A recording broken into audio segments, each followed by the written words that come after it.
And we're super excited to talk about instilling body confidence in our children and also just the youth around us. It's so important. And so I'm going to read a quick bio and then we'll get started. So Julianna hails from Texas, where she earned her master's in social work from the University of Texas at Austin before moving to Utah in 2013. She has been working with children, teens, and families in various contexts for the past 15 years and currently serves as the Prevention Program Manager at Youth Services. In this position, she oversees a team of talented facilitators who teach preventative classes for parents and youth, some of which we've had on or will have on our workshops. So thanks for joining us, and we're excited. And everyone, feel free to pop in the chat if you want to raise your hand, unmute yourself, and I'll be monitoring the chat. So take it from here. Thank you, Megan. Well, thank you all for being here. I am really excited to be here today because this is a topic that I feel really passionately about, kind of in my own life as a mom, but also in my work. So I think I was invited to present on this topic because at Youth Services, we teach a program called the Body Project. So it is for teenage girls to kind of help them understand the pressures that are being put on them by society to conform to this very unrealistic appearance ideal, and to help them be really critical in the way they approach media and the way they think about things, and to just improve their body satisfaction and their relationship with their bodies. And it's been shown to be preventative in terms of preventing eating disorders and decreasing depression in young women. So it's a great program. But most of my experience talking about the subject is mostly with teenagers. So I'm excited to be talking to you guys in the role of either parents or caregivers or whatever context you are here in. I'm going to share my screen, but in the meantime, if you guys don't mind, just throwing in the chat sort of kind of the role that you're here in. So for me, like I might say, I'm the mother of a 6-year-old daughter. So whether you're here as a mom, a dad, an aunt, an uncle, a mentor, but just kind of what brought you to this topic today that you're interested in. I'm going to share. Okay.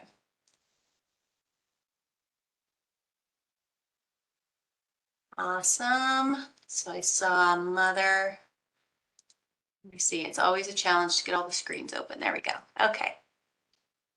Okay. Got a couple moms. Great. A lot of teens, some adult daughters. Yeah, still an ongoing issue, even into adulthood. Every time I talk about Body Project, adults, especially adult women, always say, can I go through that? That sounds like it would be really great for me. So I think continuing to support our adult children is a big part of this as well. And 2 boys, 6 and 10, and as a library perfect, Nessa, thank you. Okay, awesome. So feel free, if you haven't typed yet, go ahead and throw that in. My goal for today is just to help you as a parent, a caregiver, or an invested adult understand the role that you can play in helping youth have a good relationship with their bodies. And so that might look different to different people. And so again, in the chat, if you can just think about what does that look like to you for the youth that you have in your mind today? What would just one sign, one kind of statement that your youth could make, one activity they could participate in that would let you know, okay, I feel good about this. My child is really feeling good about their body, feeling good inside their body. Take a second and think about that.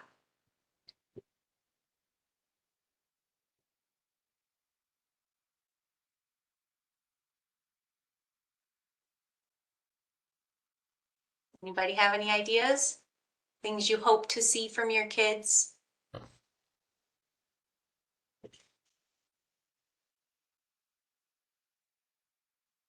Positive self-talk, love that. Yeah, just hearing them say good things about themselves. Oh, Jen, you're right. Oh, no, your hand went up and went down. But if anybody wants to say anything out loud, you can too. Sorry, Juliana, I was just I didn't realize we were just putting it in the chat. Oh, you're great.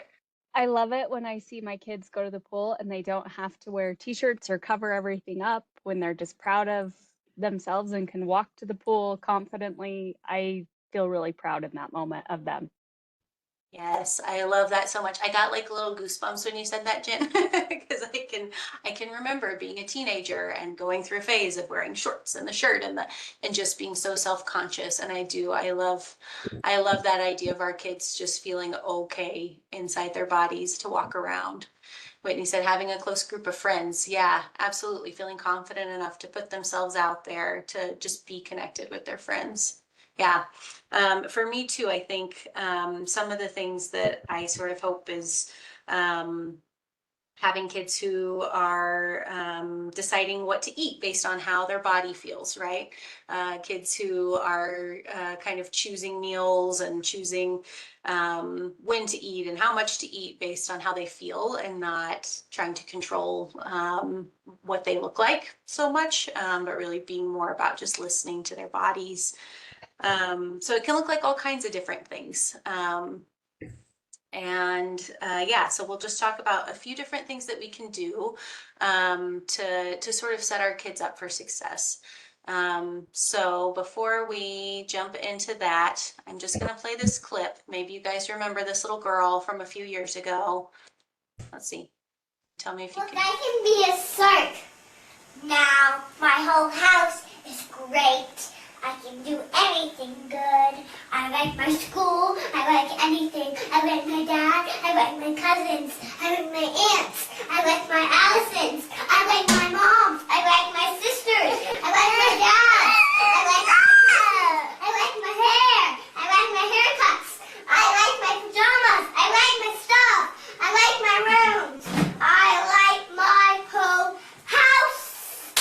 My whole house is great. I can do anything good. Yeah, yeah, yeah, yeah, yeah. Okay, so for me, this is sort of like the feeling that I want my kid to carry with them their whole lives, right?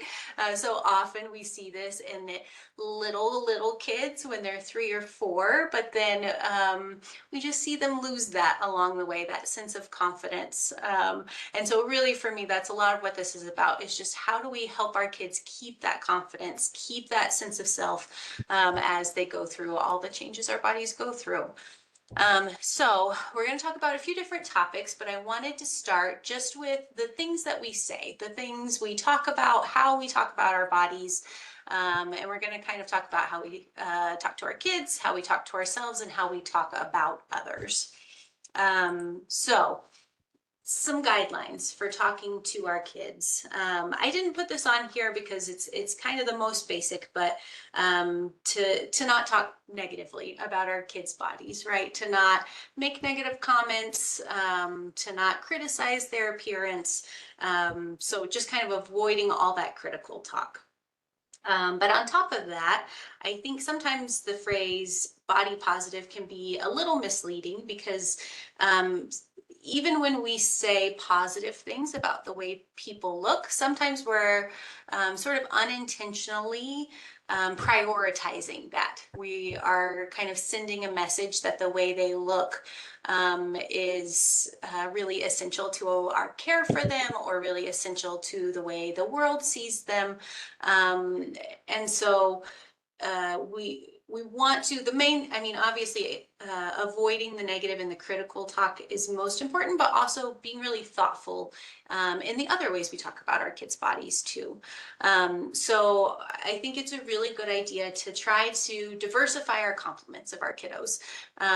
So for example, my daughter is 6 years old and she has this beautiful red hair, just gorgeous. It's like Amy Adams, it's wavy and red and just lovely. And so she gets lots and lots of compliments when we're out and about. People are always kind of saying those things, and that's fine, right? That's totally okay. But I want to make sure that she hears more compliments about who she is as a person than how she looks, because I don't want her growing up to think that the way she looks is what defines her, because the way we look is going to change over our lives. You know, she could go gray really early. Her hair color could change, right? And if that's the only thing she ever hears as the positive thing about her from the world, then that really is going to make her, it's going to be a bigger blow when she sort of loses those pieces. Um, so I think just making sure, it's obviously it's okay to tell your kid, you look great today. I love that. But to make sure that we are feeding them a lot of praise about who they are, about what they achieve, and about their good choices more often than just their looks. And I think too, sometimes this can be challenging when you have family members who kind of constantly are talking about, oh, you're so cute, oh, you're so this. So maybe like redirecting those comments sometimes to, yeah, she is such a cutie and she's so smart. Did you hear how well she did on her spelling test this week? And just kind of always bringing attention back to who your child is, right? Another kind of guideline is to just neutralize talk about size. So our kids are, right, obviously going to change size as they grow up in our homes, as we know them, in kind of, you know, just in terms of growing taller, but also growing heavier, growing lighter. Their bodies are just going to kind of constantly be changing as they grow up, and then especially during puberty. And sometimes we might need to talk about that, right? Because we're buying new clothes, or we're seeing if things fit, or, you know, we're looking at the dose on a medicine and we're not sure which weight our child is and which dose they need to take. So sometimes those are things that we are just going to have to talk about, but trying to do it in a really neutral way, and not kind of implying anything negative about weight gain, is really helpful for our kids. And just emphasizing that it's really normal for bodies to change. Again, especially during puberty, I think that can be a really hard time for kids to sort of accept the ways their bodies are changing. I heard the other day, it's apparently girls will gain between 40 and 70 pounds during puberty, and that can be a big shift, right? And so making sure the way we talk about their bodies, is not in terms of bad or good, just that this is a normal part of growing up. And then emphasizing bodies as instruments. So there's a really good quote from the author of More Than a Body, that is, your body is an instrument, not an ornament. So trying to help our kids think about that from an early age, that their bodies are here for them to enable them to do the things that they want to do. And I think that this conversation can be really helpful in terms of clothing. And in this subject, I think boys' clothing is sort of inherently built for utility, which is great. And as women and as girls, our clothes are often not built as well for utility. And so helping girls understand from a young age to think about that, and to make sure that they are choosing clothes that allow them to do the things that they want in their body. So for example, from, you know, the time little girls are toddlers, you can get just the fluffiest dresses that you want. You can get little heels, you can get all of that. That's fine. But I think for my daughter, we talk about, because she loves all of that. She's very into rainbows and glitter, and, you know, the bigger the better with the dresses. But we just talk about, okay, today you want to ride your bicycle and you want to go to the park. So which clothes can you wear today that let your body do what you want? I know we love how we look in these other things, but remember that we also want to be able to use our bodies. So I think just kind of talking to them about really emphasizing what they're going to do, and not just how they look. hopefully that makes sense to anybody. And please feel free, if you have any questions as we go, or comments, or you want to have a conversation, just feel free to chime in or throw something in the chat. So that's kind of how to talk to your kids. But then there's also the how do we respond to our kids? Because sometimes they come out of left field and they say all kinds of things, right? As parents, we're always taken by surprise by the things that come out of our kids' mouths. And what about when they say the F word, when they say fat, when they call themselves fat, or they call someone at the store fat? It can be really alarming to us. As a society, that word has become so loaded, right? So it can really kind of throw us off our game. So for example, if you're in the grocery store and you have a younger kid and they say, "Oh my gosh, mom, that lady is so fat." Okay, so our obvious sort of first response is to feel embarrassed, to feel guilty because we don't want this person to feel bad, to have heard what was said. But it's important that we can sort of take a breath, because we don't want to scold our kids, especially when they're young. You know, maybe if this is your 15-year-old, maybe maybe a scolding's in order. But when this is your 7-year-old, your 8-year-old, taking a breath, because when we come out and scold really quickly, what that tells our kid is this is a shameful thing to talk about. Like the word fat is so shameful that we can't even say it out loud at the grocery store. And that can really give them the wrong impression, because what we want them to know is that all bodies are okay bodies, that everybody is a good body because it works and it gets you from place to place, that no matter how a body looks, that it's 100% okay. At the same time, we also want to teach our kids that we don't need to comment on other people's bodies.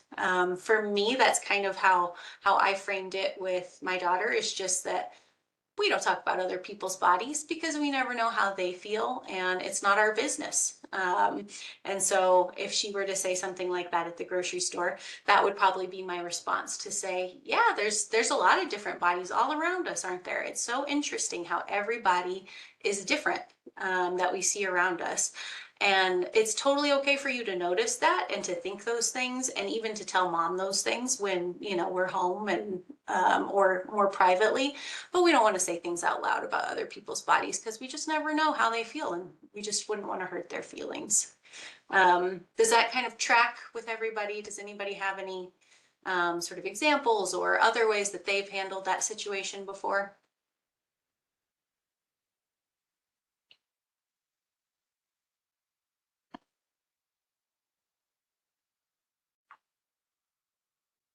Okay, and I think that this kind of mindset works not just for size, but also for different abilities. I think that can be a big thing as kids get older and start to see people with different kind of adaptations out in the world. So to be able to address that in a positive way and to normalize like differences in the way people's bodies are. So again, there's a story in my family, when my niece was little, in the airport, she saw someone with a prosthetic leg, and it was a metal leg. And she just said, you know, of course, just at the top of her lungs, because that's how we have to say these things. She said, "Oh my gosh, did you see that guy's leg? He looks like a robot. That is so cool." And so, you know, it was this positive excitement, but also as an adult, you sort of, again, have that like immediate embarrassment and wanting to sort of control that. But I think you can do both. You can kind of teach your kiddo about politeness and about how to be appropriate in social settings, and also that, yeah, that is so cool. What a neat thing. And yeah, it is so interesting how different we all are. So yeah, and then just normalizing diverse bodies, using language like everybody has bones, muscles, and fat, and we're all put together differently, and that's a really good thing. I think also, we are so lucky to live in an era where we have access to all of these children's books and TV shows that have like such a diverse array of characters, and we can really just help create this atmosphere in which our kids are seeing images of people who look really differently than them, and that is seen as a really positive thing. So, okay. So that is kind of, oh, Nissa, okay. My sons are exposed to negative self-talk from a caregiver out of your control and are currently very interested in how much they weigh. How would you counter or respond? Okay, and your boys are 6 and 10. I think for me, it's always just having those conversations and being as honest and age appropriate as you can. I think you can, tell them that, yeah, like we can measure how much you weigh the same way we measure your height. And that's fine and kind of interesting to know. But in the same way, your height doesn't tell us who you are as a person, neither does your weight. Like it's just a number that's about you. And if you're interested in knowing that number, that's fine. I think if it becomes like they're trying to change the weight or are having like negative associations with the weight, then I think at that point you can say like, we get weighed when we go to the doctor once a year, and really that's enough. And our doctor tells us if they're worried about that at all. But if it's really just them sort of like, they know somebody who's getting on the scale a lot and they're sort of interested in getting on the scale, I don't think, you have to necessarily squash that. But yeah, if they're like trying to change it. But it is also hard when our kids are around other people in our lives who don't talk about bodies the way we wish they would, right? Or when they are around people who have unhealthy eating patterns or are just using kind of language that we don't want. And so I think as much as you can kind of have an honest conversation with your kids about things that they're hearing and make them feel comfortable bringing things to you. I think that's the best thing you can do, because they are going to hear messages, and at some point they're going to hear them from peers and online. So I think just opening up the conversation earlier and kind of giving them as much feedback as you can is what I would recommend. Anybody else have any thoughts to add to that for Nissa?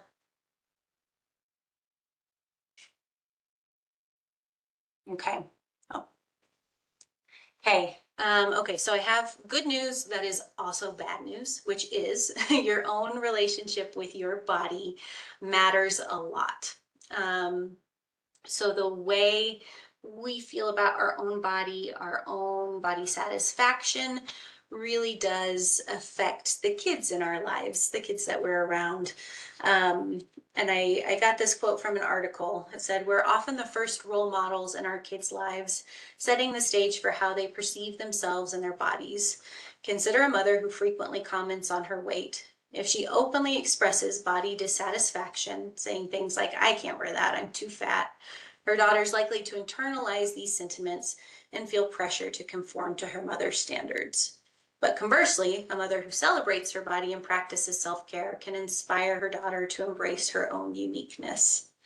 And I think on this point, it's also good to remember that our kids often are inheriting our genetics, right? A lot of our kids are going to grow up to have the same bodies that we're in. Not always, right? There's definitely exceptions, but a lot of times they're going to carry a lot of similarities. And so if all they've heard or seen is you sort of disliking your body or saying negative things about your body, then when their body looks like that, that's a hard thing for them to reconcile. And so this is work to have a good relationship with our own body, to sort of make peace with our own body dissatisfaction and overcome some of those things that we're dealing with. But I think it's really worthwhile to not skip over, you know. Obviously you're all here today because you have great intentions and you want your kids to grow up feeling great in their bodies and feeling really confident. But making sure that you're taking time to do that for yourself too is really valuable. So I'm gonna do a quick Slido. Well, I won't. I'll just have you guys reflect for a second and just think about where you are with your body. If you had to rate yourself on a scale of 1 to 5, 1 is like, ugh, I just hate my body. I hate waking up inside my body. Like, I don't like to look in the mirror. And 3 is like, you know, I don't feel great. I don't feel terrible. And 5 is like, I love myself exactly the way I am. I don't want to change. You don't need to put it in the chat or anything, but just think about sort of where you are on that scale. And I'm sure we're kind of all over the board. But a lot of us struggle with this. It's such a common thing to struggle with for our whole lives. And so spending some time thinking about how you can improve your own relationship with your body can really be an important first step to helping pass that on to your kids. So we're going to talk a little bit about just how we talk about our bodies. And the things that we say in front of our kids, not realizing that they're listening. Sometimes we realize, sometimes we don't, and kind of how we might be able to shift that a little bit. So our first example is just, I can't wear that, I'm too fat. And maybe that we can replace that with, that dress is a little tight, I'm going to try a different one. So hopefully you can kind of see the difference there in, I can't wear that, I'm too fat, puts some blame on me. Like, oh, I've done something that makes it to where I can't wear that. Something's bad about me, right? This is just kind of this negative feeling. Whereas if we can shift it to, that dress is a little tight, that's just, right? We're making it much more just, here's a fact, this dress is tight, I'm going to try something else. Okay. And then, so this one's kind of about talking about the people around us. So Sheila really gained a lot of weight over the holidays. You can sort of picture this being said like in a car on the way home from a holiday party. The kids are in the back seat, and you know, somebody's saying it to a spouse or something, and just commenting, right, in sort of a implied negative way. And can we just change that to, it was so good to see Sheila. I'm glad her job's going well, right? So just trying to be conscious about the way we're talking in front of our kids, about the people around us as well. This next one I'm going to throw out to you guys and see if you might be able to come up with a positive alternative you could say instead. So if what you might normally say or somebody else might normally say is, I don't deserve to eat that, I've been such a pig all day. What do you think might be a positive alternative you could say instead?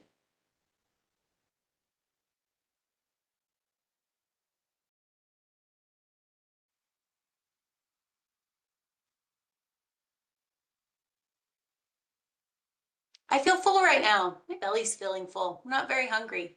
I'm too full to eat that. I should honor my fullness. Oh, I love you guys. You guys have been paying such good attention to employee wellness and all of their intuitive eating workshops. I love it. I love it so much. That's perfect. Right. I'm a little full from lunch still. I don't think I'll have dessert right now. Right. Because what that tells our kids is I'm listening to my body. Whereas our negative talk tells our kids that there's something about me that doesn't deserve this because I ate too much earlier, right? Great. Okay, this next one, my arms are so flabby. And for me, the positive talk on this one is just not saying anything, right? Sometimes we're gonna have a negative thought about our body. It's just gonna happen. No matter how good of a relationship you have with your body, there's too many unrealistic expectations, and sometimes we're gonna have thoughts that go through our head that are negative, and you just don't have to say them out loud. You just don't have to. So just remembering that sometimes those thoughts jump in our minds and you can just forget it. Another negative talk. So I included this one because kind of the same thing I talked about at the beginning, that sometimes we frame things as like a positive comment about somebody's body, but really we're implying that that thinness is better than fatness, or that this body's better than that body. So this one is, Sheila really lost a lot of weight. She looks great. So this is a thing that we hear, somewhat frequently. People will make comments to others like, oh, you've lost some weight. You're looking so good. And I think the problem with that, there's a couple problems. One is there's a little bit of an implication, right? That you look good now, but you didn't before. And that can be unintentionally harmful. Also, we don't always know the reason that people have lost weight, right? Sometimes people have gotten sick and lost weight because they've been sick, and they have every intention of gaining that weight back, or, had no intention of losing it in the first place. So there's just a lot of complications. And so kind of a good alternative is maybe saying something like, Sheila seems to be enjoying running. I'm glad she found a hobby she likes. Or if you have a friend who has lost weight and they, did so intentionally and are feeling good, instead of commenting on, oh, you look so great, maybe saying something like, I'm glad that you're feeling so energetic. That's awesome for you. I'm glad you're feeling really good. And sort of just reframing things to be less about looks. And again, just in terms of our kids, like, because they overhear these messages, right? So making sure we're being careful about that. Okay. And here's one more. I'll have you guys kind of come up with a response to this one too. So instead of saying, I've got to go for a walk, oh, I feel so fat, what do you think something positive you could say instead?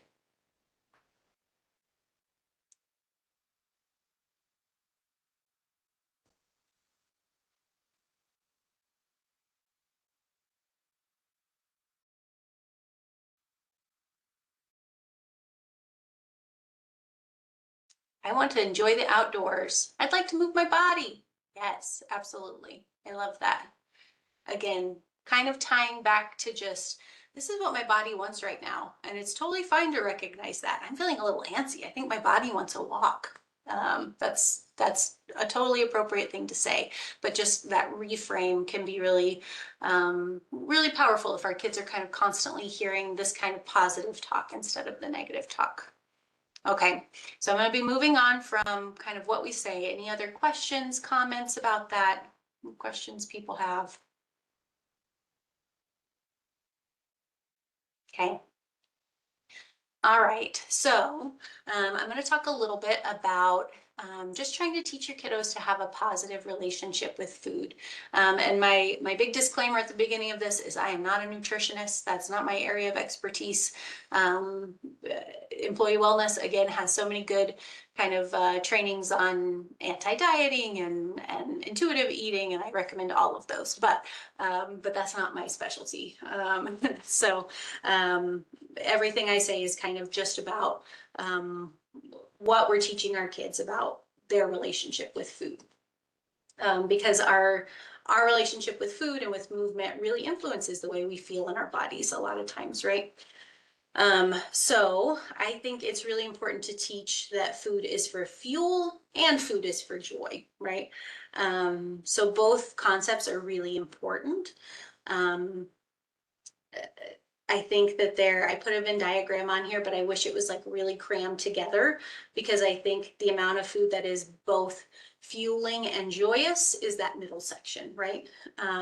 That most food that fuels us can also bring us joy. And I think that's what we want our kids to know, right? That this exists to give us energy, that we need energy every day. No matter what's happening today, my body is working hard to keep me alive, to make all my organs function, to help me learn, to help me grow. And I need food to make that happen. But that also, food brings me joy. And that's a good thing. It's good to enjoy our food. So I think there are no taboo foods, no foods that are strictly and never food. I think it's about finding a balance of sort of saying we need to make sure we're filling ourselves with this fueling food, but also there's room for that food that is just joyful, right? There's room for candy sometimes. There's room for these other things, because what my understanding is, what they found is that really restricting certain foods just increases kind of cravings for them, and then kind of leads to more binging of those foods. And really, more than anything, sort of from a body positive perspective, what we never want is to associate food with shame.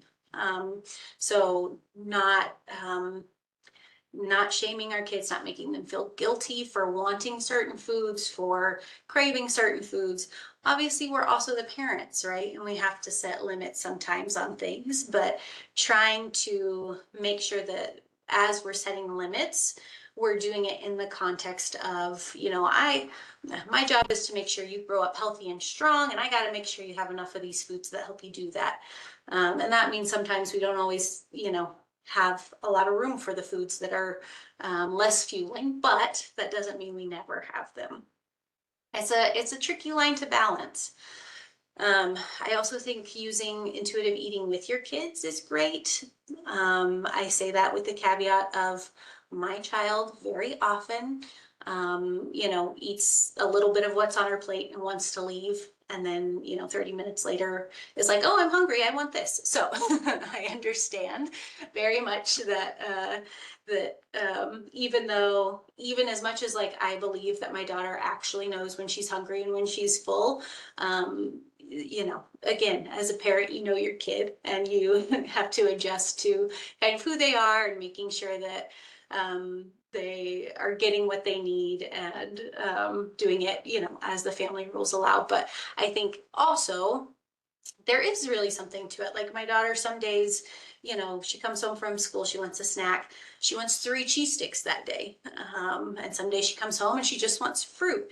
And I think that sort of allowing our kids to understand what they're craving, and know that sometimes their body is actually needing something to grow or to do something, is great. That's a great thing to know. Like, even as teenagers, right? Like they're hungry all the time because of puberty and because of the growth they're going through, and helping them to sort of say, okay, I realize you would like to eat 3 bags of Doritos, but what's your body craving? Are you just craving a lot of salt?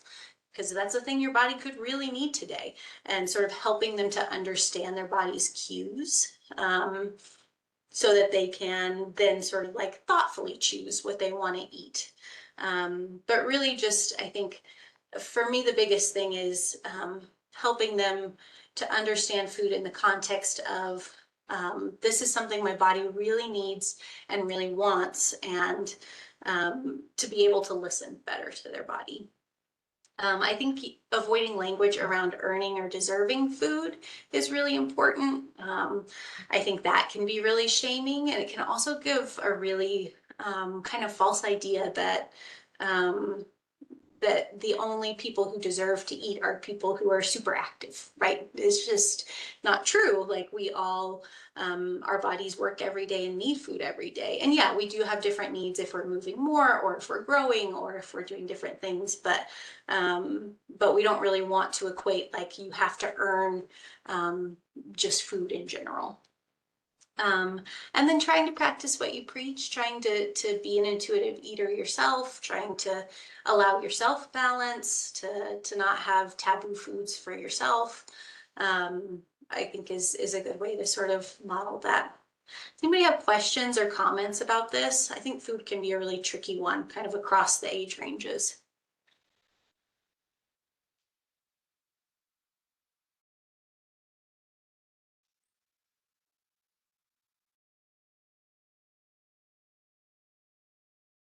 Okay, I'm going to move on then to promoting joyful movement.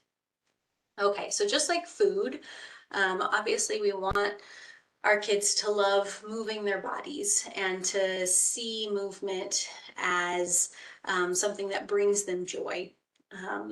A lot of times, later into our teenage years and into adulthood, we start to use movement as a form of control, right? To try to force our bodies to change, to become a different shape, to look a certain way. And that can be a really frustrating journey, and one that sort of puts us at odds with our body, right? Makes our body sort of our enemy. You know, going to the gym and we're running and we're doing these things, and our body isn't changing the way we want. And so we feel upset with our bodies. And I think one of the best sort of preventative things we can do with this is just from as young age as we can, sort of helping our kids find movement that they love, that just feels good, that they do for the joy of it, not because they're trying to change anything, right? So giving them different options, letting them try different activities, whether it's sports or bike riding or hiking or walking. We really like Cosmic Kids yoga at our house.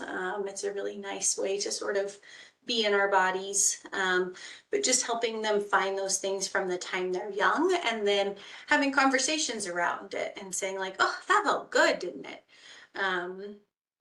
You know, just helping them to understand the way that movement kind of feeds their body and makes their bodies feel good, so that you already have that dialogue before they're at a point where maybe they are using exercise in a more controlling way, right? To where they already really enjoy movement for movement's sake. I think as they get older and are maybe in different kinds of sports or dance, another important thing to sort of keep an eye on is just the way coaches and teammates are talking about bodies. I think this can be especially more problematic in some of the sports that are kind of more about watching bodies. So like things like dance and gymnastics, cheerleading, there can start to be an emphasis on being thin or being just your body looking a certain way. So being watchful as a parent or caregiver, to kind of ask your child, what kind of conversations is the coach having? What kind of conversations do your teammates have? And just keeping that dialogue open. Same thing with other sports too, though. I think for kind of teenage athletes, there starts to be this pressure to bulk up, to get bigger, to get muscles, but kind of helping our kids to always have that critical lens, and an open conversation with us about it, so that we can just make sure that the decisions they're making for their bodies are healthy ones. I think too, I was talking with somebody from the Sorensen Rec Center the other day who said she just sees such a drop off of girls participating in sports starting around like 12 or 13. And I think, you know, that becomes an age where kids get really self-conscious, kind of like Jen was talking about, watching her kiddos be comfortable in bathing suits at the pool. So being really watchful, I think, during those early puberty years for your kids. And if you notice they're starting to sort of avoid activities that they really loved before, really having a conversation around that, and helping them to work through that. Because it can be such a loss, you know, if they had this sport or this activity that they love that they just are too self-conscious to participate in anymore. And the earlier you can kind of catch that and maybe correct it, the more likely they are to kind of re-embrace. So I think that can be a good thing to watch out for. Anybody else have comments or questions on movement, sports?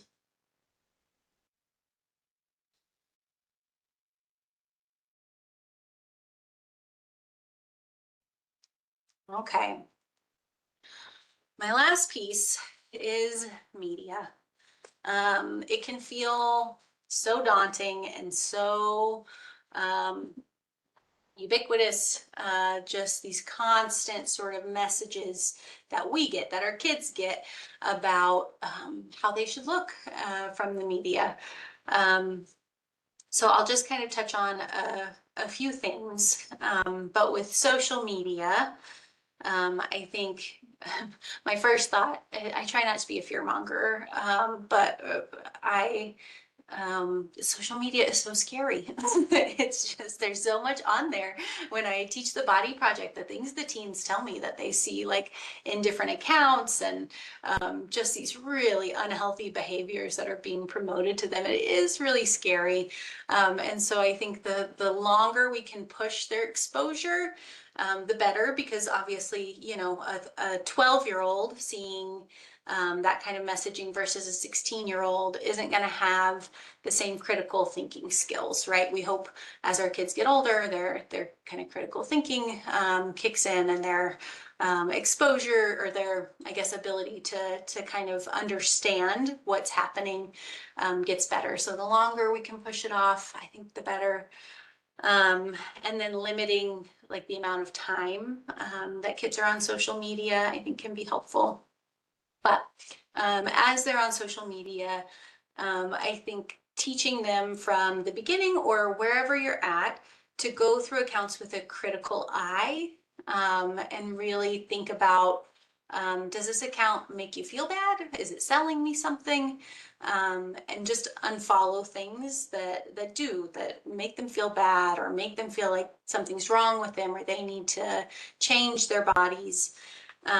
So helping them to kind of have that mindset from the beginning of their social media use, and then if they're open to it, kind of going through with them and looking at things, or if they don't want to do it on their account, maybe going through like your Instagram and saying, okay, I follow this account and this account, but you know, this one actually, it always makes me feel kind of bad about myself when I see this one. I think I'm going to unfollow it, and just kind of modeling what it looks like to go through and do that assessment. Avoiding filters and posting more honestly. So again, us as role models, sort of showing our kids that it's okay to look like yourself in person and online, that we don't have to be so filtered and so perfect, that it is okay to be just ourselves, and encouraging them to do the same. And then in traditional media, so when I say traditional, I'm thinking like, you know, music, movies, anything that's kind of a longer format. I think, again, the biggest thing is like having those conversations about the unrealistic standards that you're seeing. So in the body project, the very first activity we do with the girls is we just lay out pictures from fashion magazines, and we tell them, we say, okay, choose a couple, tell us what this says about what society thinks the perfect woman is like. And then we talk about, you know, kind of the thinness and the long legs, and, you know, all these different features that are being sort of pushed and promoted, and whether or not they're realistic. And I think that's a great conversation you can have with your kids too, about, you know, when you look at this, when you look on TV, do the people there look like the people you see all around you? Well, no, right? And talking to them about Photoshop, and about, you know, what they can trust and what they can't, and really just making it an ongoing conversation. I think too, whenever you can watch, bring media into your house that is kind of more normalizing, that shows more normal people, that can be a positive thing too, just to decrease the amount of time that they're seeing only these sort of perfect looking people. So I was trying to think of some examples, and the Great British Baking Show was my top, but I know there's lots of other reality shows that would fall into that category, and probably some other ones as well, but just kind of being mindful of that, and making sure that you are opening the door to conversations. And then advertising. I do not want to get social media. I love that, Laura. I am so anti-social media. I think it can be so, anyway, can just be such a weight on us in terms of just encouraging self-comparison, and giving us these really unrealistic kind of ideas of what's happening in the world. So anyway, I support your decision if that's the way you go. So advertising is especially egregious in terms of this promoting this appearance ideal to us, trying to tell us that we need to buy something in order to look better, right? Because that's its job. It's an ad. It's supposed to sell us something. So I think that social media and traditional media do it too, but the ads, it's just blatant across the board. So one thing I really encourage people to think about is whether it would be worth investing in ad-free services, especially for the ones that your kids watch the most, like YouTube. I mean, anytime I see an ad on YouTube, it's 70% of the time it's, these 4 secret ingredients will help you lose 30 pounds in 10 days or, whatever nonsense. And, I, as a cynical adult, can just roll my eyes and skip, but, our kids are so impressionable. And so just having them be exposed to those kinds of messages over and over, if we can prevent it, that's great. And so it might be worth looking into, how much a month is it difference to just not have to deal with the ads, and seeing if that might be worth it to you and your family. And then engaging in conversations about what ads tell us. I think, again, like if you're watching things together and those kind of ads come up, using humor, sort of making fun of the ads, talking about how ridiculous they are, and then, maybe having some more genuine conversations about, what, why people want to make money off of us and what their intentions are, I think can be a really powerful thing. And it also helps your child feel like you're in it together, right? Like you are both the companies are trying to dupe you both. they want all your monies. They want you both to feel bad about yourselves. So it really kind of helps you feel like you and your kid are on a team against the world. So this is just some critical questioning that you can do for, I think, social media especially, but all kinds of media.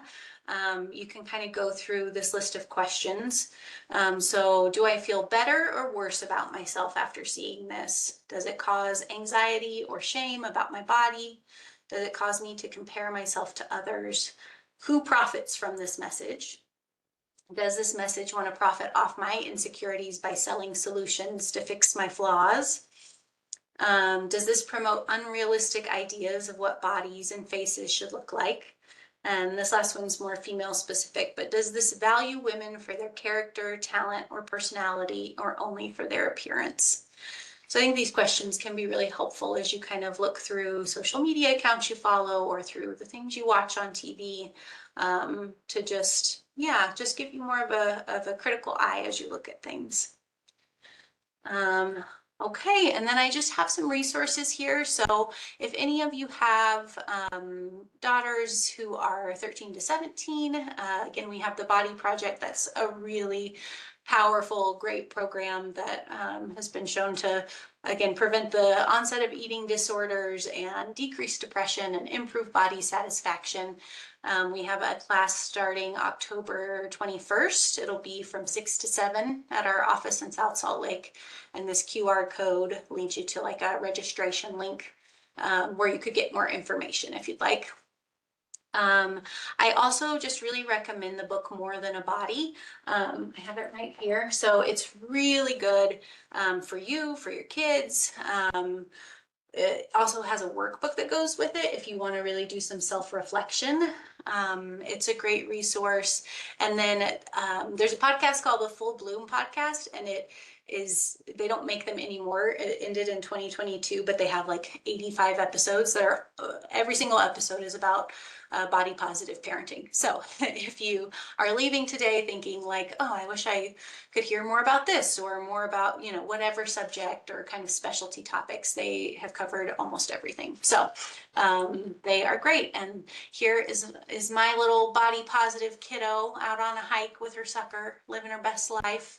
And I just appreciate so much that you guys are here and that you're thinking about this and just trying to be the best parents, caregivers, mentors you can be. Oh, I see another question coming in. Okay, so the question from Bella is regarding fitness sports. Do you think there can still be a healthy approach to weight loss or bulking. For example, if someone's an athlete and wants to lose fat to help them perform better, is there a more positive way to approach this? Yeah, I think that's tricky. I think that absolutely. I think for athletes, right, it is a different conversation because they are trying to change their bodies in ways that make them stronger or faster. I think what we have to be careful of is allowing the conversation to be just about a weight or about. But again, that's hard because then there's wrestling where you have to be in the different weight categories. So I think it does get really tricky. But I think making sure the conversation is about the actual goal and not about how we look. And with the knowledge that this is purposeful for this moment, but this isn't our whole life. Like we're not always trying to lose weight. This is for this wrestling season to be on this particular team or whatever. But I do think that's so hard, honestly. I think it's such a tricky gray zone. I wish I had a better answer. I'm sorry.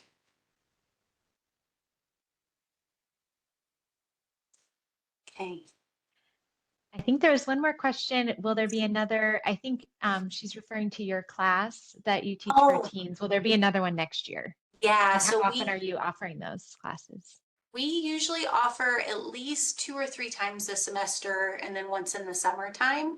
Oh, great. So if you keep an eye on Youth Services website under prevention classes, we have like a calendar. You also can always email me and I'll put you like on our wait list so that as we have new classes, I can let you know that they're happening. Well, thank you so much, Juliana. That was so amazing. I always love that to be reaffirmed of all of these things. It's just great information. So thank you. And thanks everyone for joining and hope you have a great day. Okay, great. Thank you.